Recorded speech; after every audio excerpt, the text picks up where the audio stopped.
It's the 4th of July in 1977. John and Jean Block board their 1969 white and green single-engine Cessna 150J in preparation to fly from a small airport in Macomb, Michigan to the Lost Creek Sky Ranch Airport in Luzerne, Michigan. Their approximate departure was 11:05 a.m. Their approximate arrival would have been between early and mid-afternoon. Sadly, John and Jean Block never landed at Lost Creek Sky Ranch in Luzerne, Michigan, and to this day, there has not been a credible sighting of John and Jean Block or their 1969 Cessna aircraft. Join us as we dive deep into the case and examine the facts.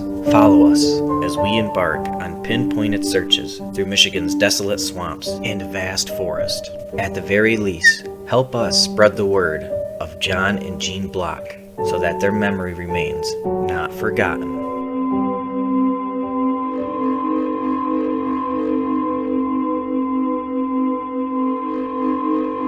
Hey guys, welcome to another episode of Not Forgotten. We are focusing on the John and Jean Block case again, and they're missing their missing Cessna 150. We did an episode not that long ago where we talked to a gentleman named Landon. He's a pilot, and if you guys got to see that episode, I'm sure you know what I'm talking about. But we actually have another pilot on our little team that we assembled, all of us, and his name is Patrick. Yep. So Patrick, we actually met him, one of the first guys that we met, wasn't he? Yep. When we started messing with this case. So Yep. That was pretty cool. It was our first video, and we got an email from a pilot guy out of Grand Rapids, and we're like, holy shit, who's this guy? Yeah. We're like, oh my God, he's a pilot? Like, what are we getting into? Yeah, only pilots we ever seen is on the airlines. This guy's kind of like a real deal. So yeah. Anyway, so he's here, and what's up, Patrick? How are you? Good to be with you guys. Good. All recovering from the holidays and everything. Doing my best. So what's up? You want to tell everybody kind of what your status is, what you do, and so my name's Patrick Richardson. I live in Grand Rapids, Michigan. I am, I guess you could call me a retired pilot and flight instructor. Although I do still fly. I have a day job now. I work for a food distribution company here in Grand Rapids as a data scientist. But so I've been a pilot for this close to 20 years now. And I was just surfing on Facebook, and anything aviation related is going to kind of catch my eye.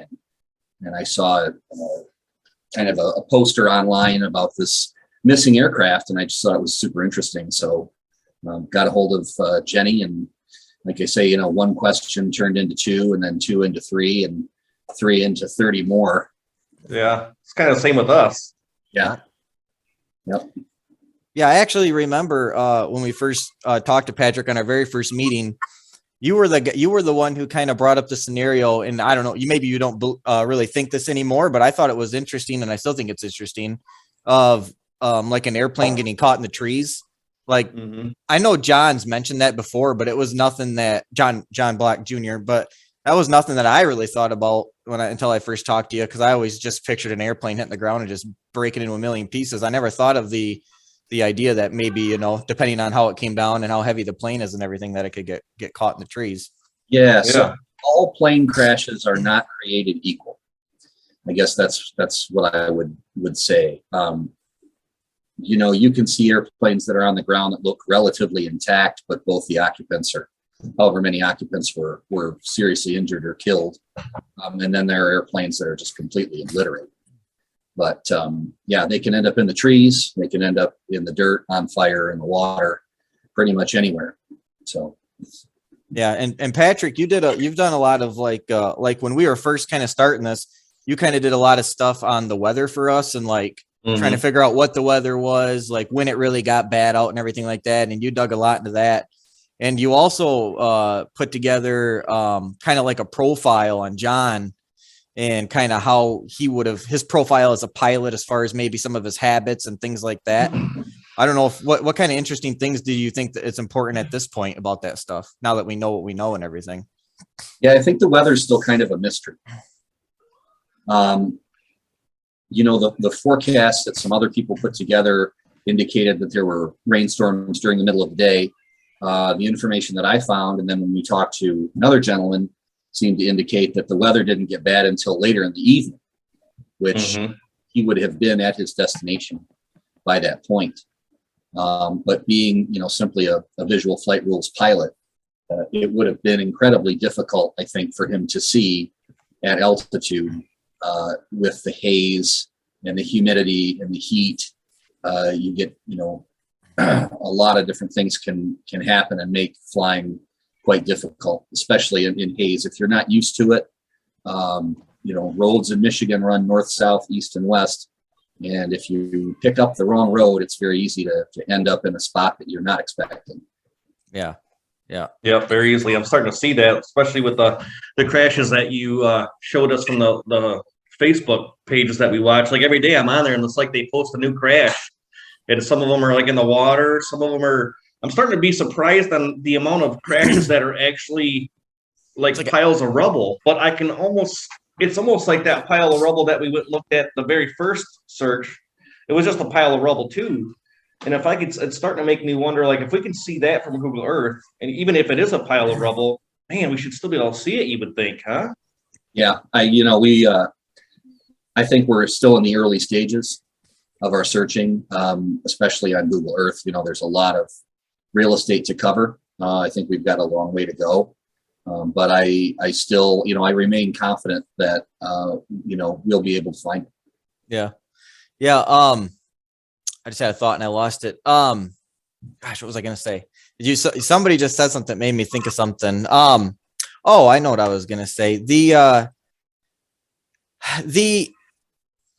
whole Charlotte thing, and I don't want to make that the whole video because I know it can be if we wanted it to be, but the whole thing with him going to Charlotte, one thing that I was thinking about recently that I don't think I talked to you about yet was, okay, let me start by saying this. I started playing this flight simulator game, and by no means do I know what I'm doing. I'm just messing around on it, but they teach you a lot in that game. When you just teach you how to actually play the game, they almost have to kind of teach you like what some of the instruments are, like the gyro compass, like, and everything like that. And I actually have to use that in that game because it'll tell you a certain airport is a certain heading, like a certain airport is a certain heading, like 225 or 3. And I never knew what that meant. And then I realized that there's degrees all around the gyro. There's 0, 90, 183, 6, you know what I mean? So once I figured that out, and I knew where my airport was, I was like, okay, now I can know I'm going kind of in the right direction if I'm following that heading, as far as the direction of the airport. But so one thing that I was thinking about with the Charlotte thing, because I think one of the things that we go back on is him being shocked when he landed, like he might have landed there by accident. And I don't know if you agree with me or not, but do you think if he set that compass correctly before he left, if it was calibrated with the actual compass on top, do you think that he could have did that on, like, I don't understand how you could fly for an hour in the wrong direction and not realize it until you land, and why? And another thing I noticed because I did that flight on that game, and one thing that I noticed was there's a lot of airports you pass on the way there. A lot of airports. There's Lansing Airport, and then there's a bunch of airports in between there, like a lot of them. So why there? Why Charlotte? I don't know if you agree with that or not, but I don't know. I'm inclined to think he probably didn't go there. Yeah. Anytime you're planning a flight, you have a departure airport, a destination airport, you should have an idea of what the destination airport looks like. How are the runways laid out? What are the pertinent landmarks around that airport? So if he had gotten up, he took off from Detroit and flew due west and ended up in Charlotte, like, would he have just sat down at some sort of an arbitrary airport? Because that's what it would have been. Charlotte's a paved field. It's always been. But Lost Creek, that's a grass strip. So he must have known he would, if he had gone to Charlotte, right? If that scenario plays out, he must have known that he was lost. He was he was landing at the airport he did not intend. But to land at an airport and you don't know what airport you're landing at, like, that's a major error. Yeah, that kind of gets me.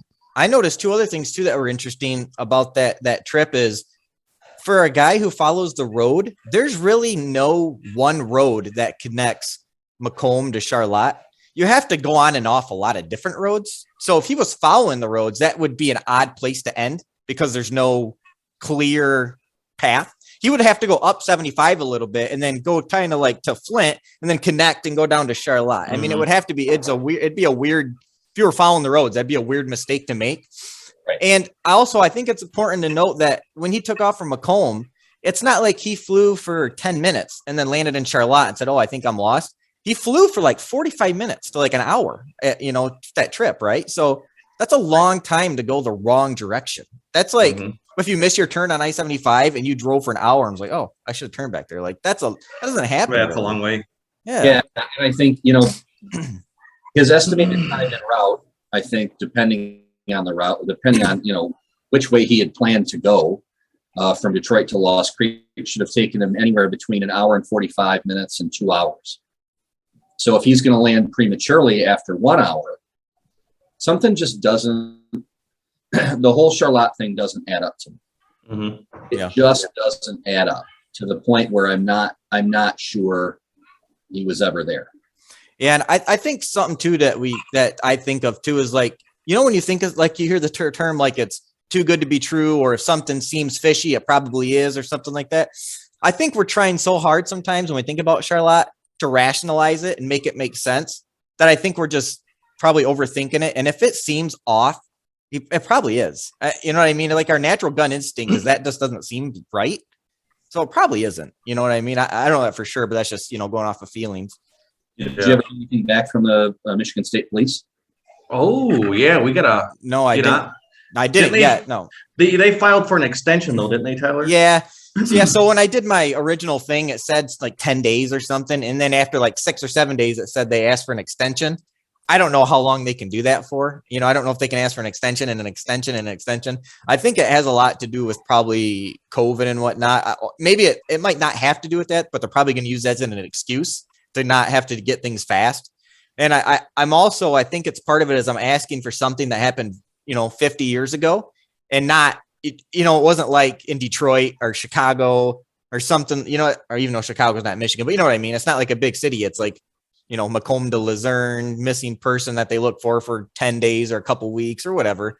So I think it's just a lot. I think it's just taking them a while to dig it. We're like, Traverse City got back to me in like a week, but I think it was because it was their case. Like it was theirs. They probably just went back in the file to block and found it. You know what I mean? Then the Air Force didn't get back with me either. But when I sent the FOIA request there, it said due to COVID, times for FOIA request responses have been extremely extended or long or whatever. So, just a missing person. Don't rush. Yeah, it'll be interesting to see if they even have anything different than we've already seen.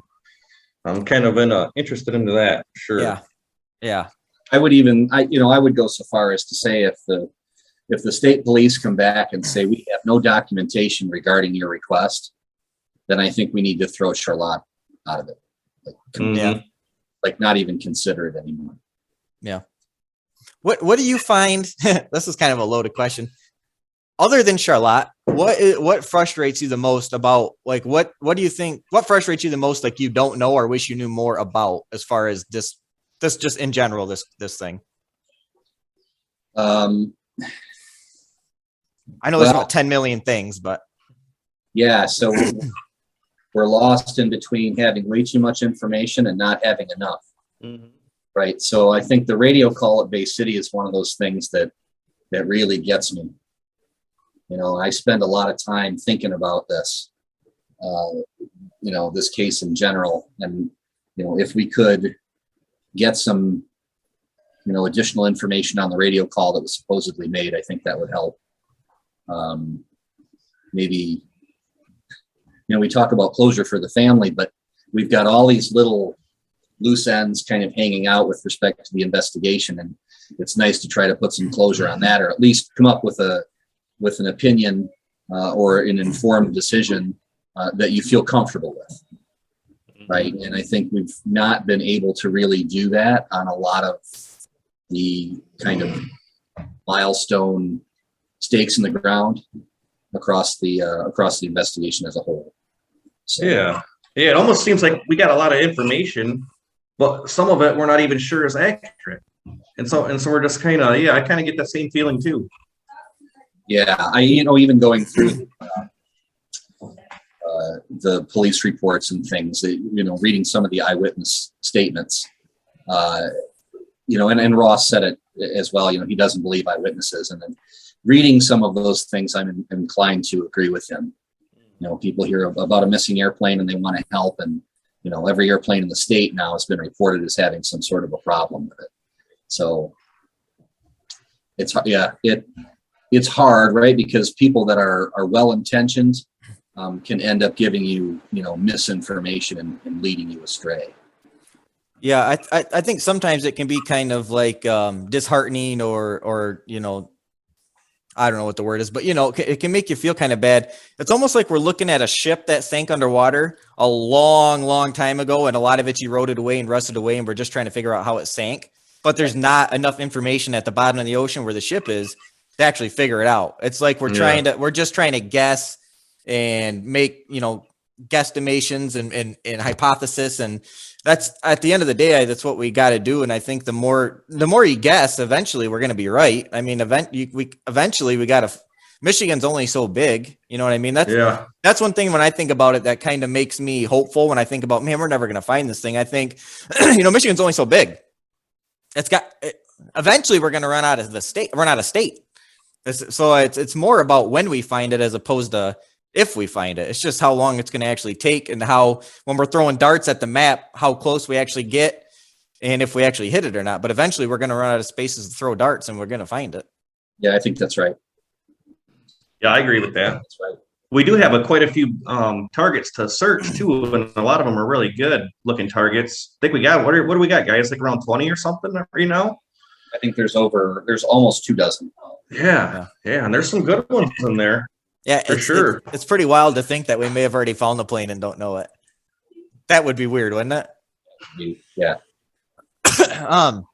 And not to pat our own backs, but I think as a group, and not just us three, but Ross and Landon and even Jenny, and I think our group and our effort, and Wayne Lasardi, his help too, but I think all of us combined, it's like some of us have done a little bits and pieces of this case on our own, especially Ross and Wayne Lasardi.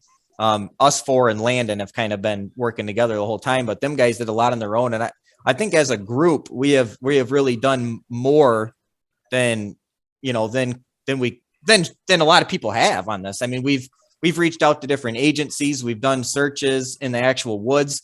We've come up with new methods to actually search for the plane. We've reached out to people that we might have never really ever talked to in our lives unless we were doing this, and informed the family on what we were doing. And I think, I don't think our effort is wasted. I think eventually we're gonna hit it. It's just, like I said, it's a matter of time. Yeah, it's like Wayne Lasardi said that one on that interview we did. He's like, nobody really knows about this case. Yeah. Yeah, I don't think the search. I don't think the initial search, anyways, didn't last very long. And then it just kind of, except for John and Jenny, kind of keeping it going with the flyers and whatnot. I think it just kind of languished for a long time, and no one really paid much attention to it. Yeah. So, but yeah, I really would like to find them, and bring them back for John. I mean, this is a guy who has devoted his entire life to public service. He's a veteran. He's a veteran of the Vietnam War. He got out of the military, started a law enforcement career, then retired as a detective. And I mean, apparently maybe he just decided that he was bored in his retirement, so decided to join the Coast Guard. Mm-hmm. So one military branch wasn't enough. He had to join two. I have a great deal of respect for people like that, really, not just bits and pieces, but devote their entire life to serving the public. And, John's not physically able to go look for his parents anymore. So I think it's up to people like us to carry that on. Yeah. That's what I keep in mind too, is John can't do it so much anymore, and I want to do it. I want to do it for him. So he deserves it. Yeah. Mm-hmm. Yeah. That's I was just thinking about that too, because you know they say bad things happen to good people sometimes. He obviously, given his life and what he's done, he didn't deserve for his parents to go missing, and I'm sure his parents didn't deserve to go missing. And it's not just John too; it's his whole family that's been affected. And out of everybody in the family we've met so far, they've all been great people. I mean, we never talked to anybody in that family yet who I don't think I could just talk to about anything. Not even this, just whatever. So good things or bad things definitely happen to good people, sadly, and. Right. It's up to people like us to help. Yeah, I don't understand. I can't imagine how difficult something like this would be. For somebody who's a professional law enforcement officer for years and years and years, served in the military. Like, this is a manly man. This is not a soft guy. But to have your parents just vanish into thin air and not know where to go or what to do, I'm not sure how I would be able to cope with that. Yeah.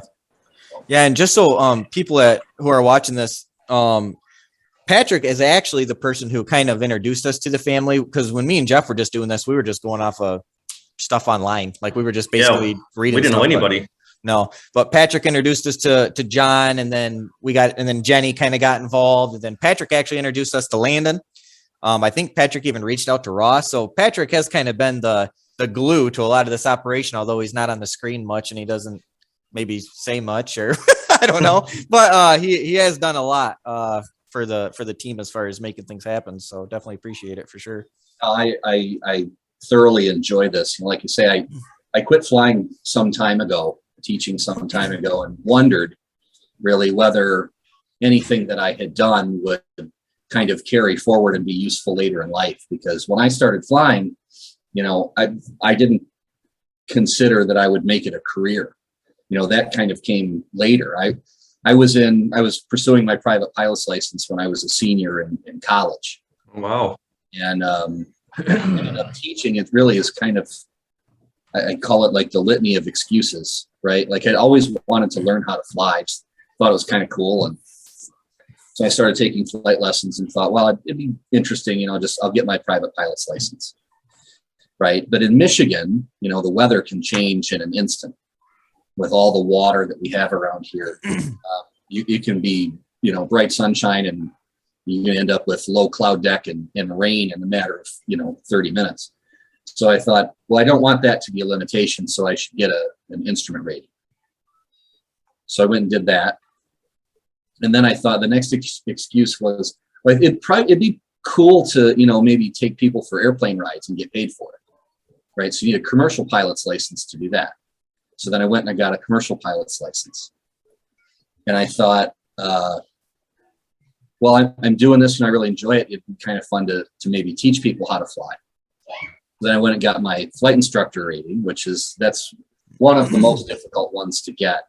That took a lot of time, and it's quite a process to do that. And then, of course, it was, well, if I'm going to teach private pilots and commercial pilots, then I should probably be able to teach instrument pilots too. That's another rating. So I had to get an instrument instructor certification. And I think the final one was, well, these airplanes are too slow, so I should get a multi-engine rating. And so then I got my multi-engine rating, and then I was like, well, I might as well teach this too. So then I got a multi-engine instructor rating. So it was just one excuse after another, and before I knew it, I had, everything but an airline transport pilot's license. Nice. So if anybody knows their way around an airplane, it's going to be Patrick. Maybe, yeah, there's a lot of pilots out there with a lot more experience than I have, though. So sure. But yeah, I mean, Landon was actually one of my students. I didn't do much flying with him, but I took care of all of his ground instruction when he was here in Grand Rapids. I've known Landon's mom for over a decade. Oh, wow. He was at the West Michigan Aviation Academy. She had called me and said, hey, he's having some difficulty understanding, I don't know what it was, pressure, altitude or something, can you help? I said, yep, no problem. And he quickly became a really good friend of mine. He's a great guy. He's an excellent pilot, very, very adept instructor. So good. Yeah, that's nice. I like Landon. We had a good time talking to him, and he's a I was glad we got to do a video with him and him be able to talk and explain things because he is really intelligent. And he knows a lot about it. So you could tell by the way he was explaining things for sure. Yeah, and his internet, we actually got his internet to work with the last time too. So Yeah, we got him on that's half of his problem. We can't get him to talk. His internet's always out. Yeah, we got him on a good internet plan, and we were good to go. That's great. Yeah. Hey, so going forward on this stuff, what do you think are some of the important steps that we need to take from here on out to get closer to the finish line of finding the airplane? Yeah, so I think we do have good targets identified. We're both at an advantage and disadvantage. A disadvantage in that we can't really. It's not reasonable for us to get out and try to look in the wintertime. The conditions are too difficult. But I think we are at an advantage that we've got a period of maybe 2 to 3 months where we can spend that really looking at Google Earth and trying to identify additional targets, right? So if we organized, I guess, search parties, for lack of a better term, going forward this middle to late spring and early summer, to kind of divvy up based on geographic areas, 6 or 7 targets for 2 or 3 teams to go look at over the course of a weekend. I think we could really put boots on the ground and make a good run at trying to find this. Yeah, absolutely. I seen did you guys see Ross's post? It looks like he was hiking this weekend or something along. Oh yeah, I see that. I did see that. Well, I guess it's like an annual hike or something he does. Yeah. I seen that and I said, oh, he looks like he's in good shape to walk through the woods. So yeah. I don't want to hear any excuses. No, I'm just kidding. Oh, cool. Well, I don't know, Jeff, you got anything else you want to talk about or say or anything? I kind of been talking a lot, so. Well, I don't know. Some of the things I've been thinking about as a drone would be very helpful. Maybe not so much. Well, yeah, it's going to help for searches and like swamp stuff because if some of the swamps are kind of shallow, we could fly that thing over it and be able to have a good idea what's going on. What else? There was something else. The drone, I do think that'd be very helpful. But oh yeah, and it would be good for any future videos that we make too. I mean, just footage and content that we can get from a drone. Like when we pull up to go do a search, we could have that thing flying overhead and recording and things like that. I don't know. I know we got to clear a lot of those targets. One thing I thought of is when we're done, or not when we're done, but when we have exhausted a lot of the woods and we move on to trying to do water and things like that and swamps. And, I think for some of the littler lakes, if we can start with like these smaller lakes that might be only, 100 yards wide or something like that, and somehow find a way to comb those the best we can with, I don't know, magnetometers, if that'll work, or metal detectors, or I always watch them videos, them guys with those magnets that they throw over water and they reel them in and stuff gets stuck to them. And I thought, well, if one guy was using one of those, that would take a long time to comb a lake with a little magnet. But if you had 20 guys in canoes on the water throwing 20 magnets around, you might be able to hook something. You might be able to clear something quicker, a smaller body, if everybody's throwing magnets around. Obviously, I don't know. You'd have to be, I don't know how many people can be throwing them around, maybe getting stuck together and pulling each other. I don't know. But I was just thinking those would be cool and I don't know what you could hook on the plane, maybe an engine block or something like that. Obviously you wouldn't be able to actually pull it up because it'd be too heavy and probably in the mud, but you could send a camera down on the line, like almost like a zip line. You could send it down to whatever it's stuck to and get a video of it and then reel it back up off through the line and kind of see what you're stuck to. And I don't know. I just thought that was kind of a cool thing, watching them guys throw those around, and maybe we can end up doing something like that. Yeah, I think, anyone out there that sees these videos that has resources that they think might be valuable, we would certainly welcome the opportunity to talk to you. Absolutely. Yeah.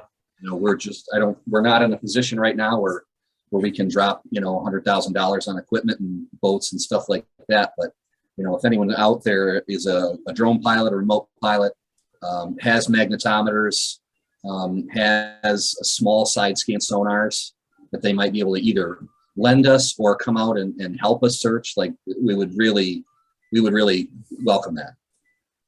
Absolutely. Yeah. Sure. Anybody with any kind of water searching expertise would definitely be helpful. We have Ross, who's pretty good in the water and scuba diving and things like that. But as far as like a operation as far as magnetometers and all this type of stuff. You know, I don't know if we really have anybody with that exact expertise.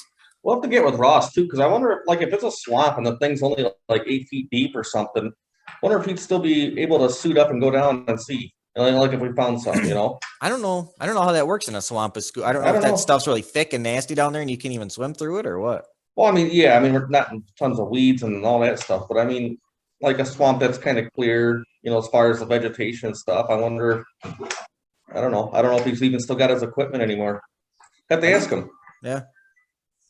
I can hold my breath for like 2 minutes, so I could go down a little ways. Well, how about if we could put some bricks on your feet, and then you can get down there. You won't have to worry about swimming so much.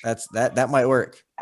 That might work. I don't think I can help you in the water. I don't like water very much, and I am deathly afraid of heights. So you put me in an airplane, and I'm good. But you put me on a 20-foot ladder, you're going to have to come get me down.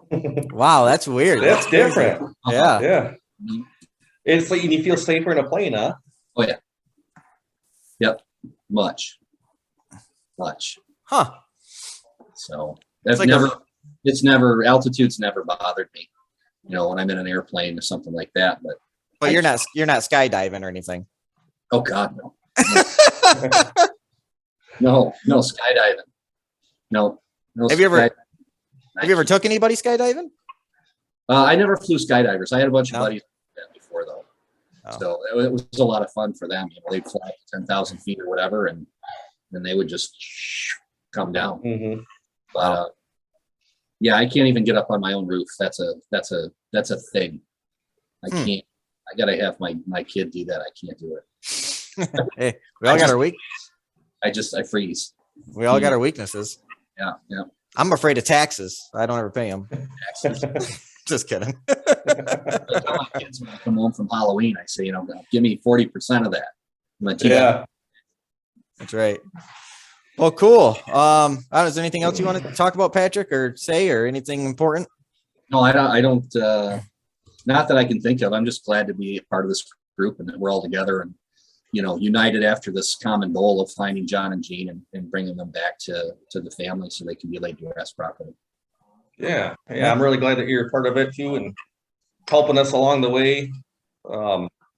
Sometimes, I mean, we're like, is somebody going to send us email or who's going to call us? And Patrick's like, I can.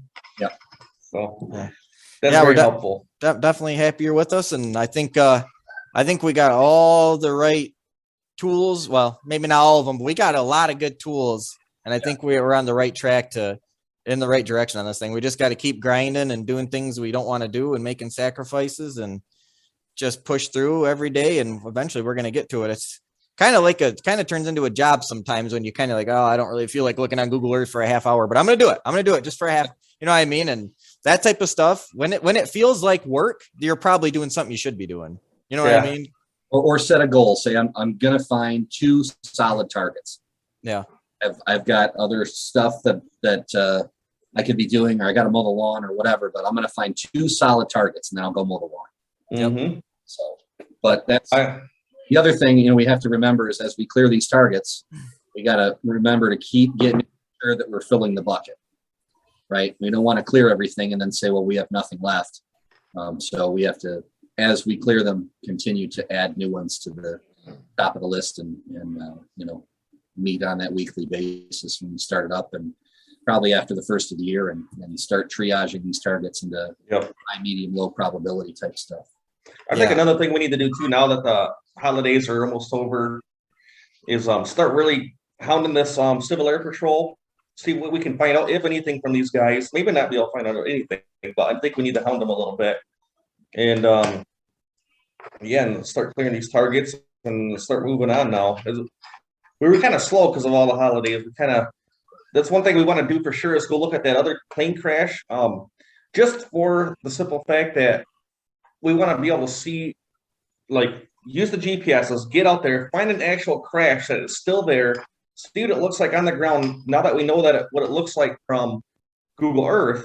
And I know we got pictures and everything of it, but I'd like to just at least get out there and just see what the whole feeling of it is and things like that.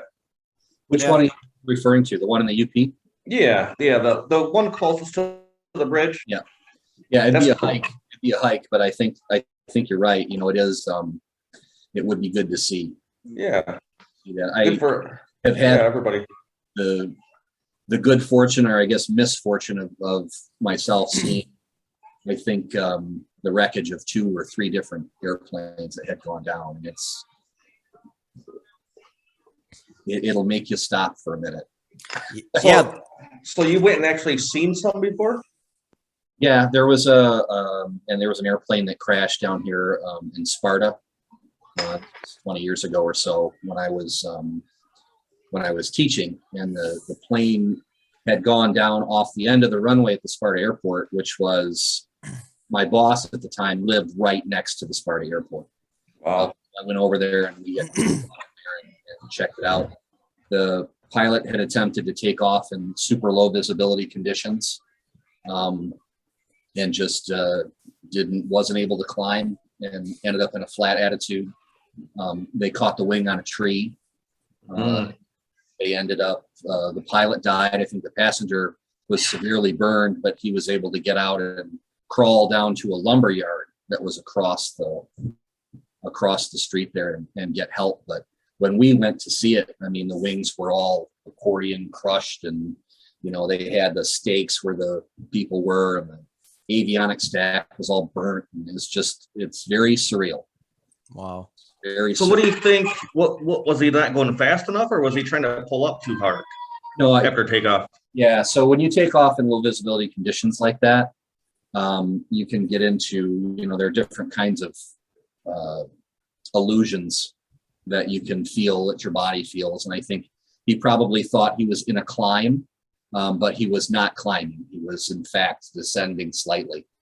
And, you know, once you catch your wing on the tree, you're committed to going down. And he might have felt like he was climbing because the nose was up, huh? And that's the illusion. He's thinking, I'm going up because my nose is up. And I can send you I'll send you the report privately, but I know there was another instructor at the airport that had warned him, don't do it. Don't. Does that vertical speed indicator that goes up and down, does that trick your mind at all? Or is like, because when you're going down, doesn't that speed indicator go down too? Like if you're descending? Yes. So we have what we call primary and secondary instruments in the cockpit. And so when you're in a climb, you need to check that you're in a climb with all the instruments that will indicate such, which means the vertical speed indicator is in the positive. Your airspeed is stable. The artificial horizon shows a climb. The altimeter is increasing, which shows that you're climbing. Like, all of those things need to agree.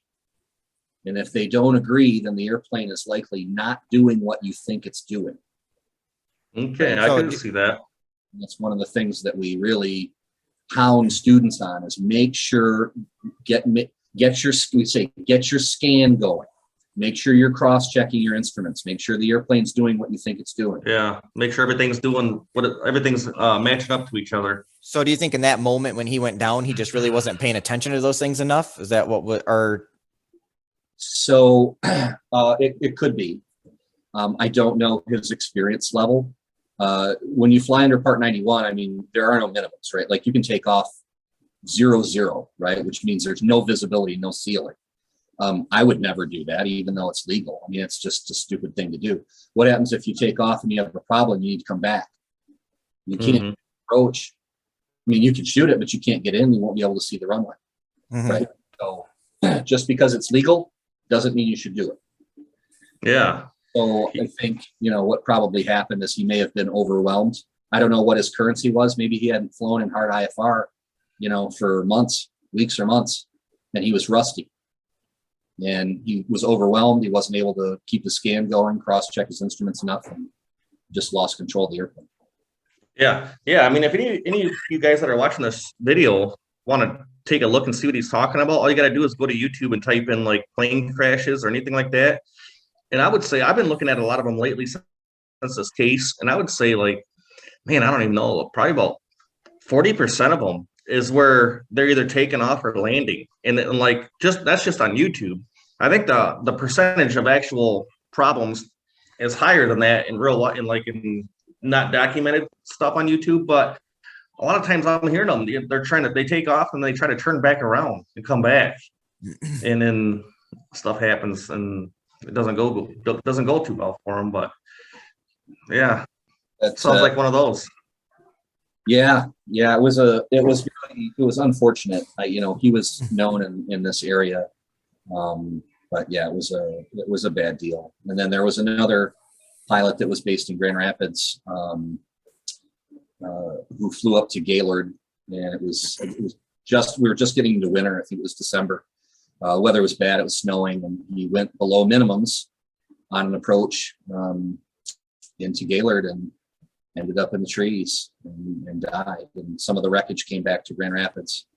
But, to see that airplane in one piece, two nice props on it, nicely painted, and then it comes back and it's all smashed to hell and a pile and burn marks here and there. And they take the avionics and throw them in a pile. It's really,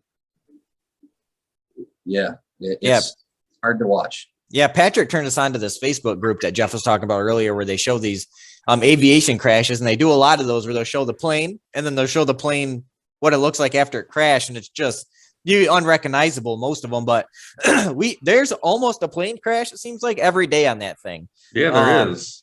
It almost, if you're only looking at that and it's on your Facebook feed, you start to think, well, which one's landed? Because you see so many every day, you're like, do they land or do they all just crash? So you got to go on YouTube and watch planes landing just to remember that they do actually land on the ground. But yeah, I mean, it's good to see that though, because you can see different types of planes and what they might look like when they crash. If you're looking on Google Earth or thinking about this block case, you can put in your head, how it may have looked depending on what happened exactly or what you think happened. Yeah, I'm bringing it up for you guys right now. If you guys ever want to check that out, it's aviation accidents / this day in history. So if you search that on Facebook, like the page, and you'll be able to see all kinds of just weird crashes and things that we're seeing on here. And that's what I was talking about earlier, is most of these crashes look like the other crashes that we've seen in the UP. And we could see those from Google Earth. Yeah. So it's making me, feel pretty good about what we're doing as far as trying to find this plane, because we should be able to see this thing unless it's in a swamp. But yeah, and I will say, with respect to these Facebook groups and pages, these accidents are showcased not in any way to be morbid. No. They're really educational.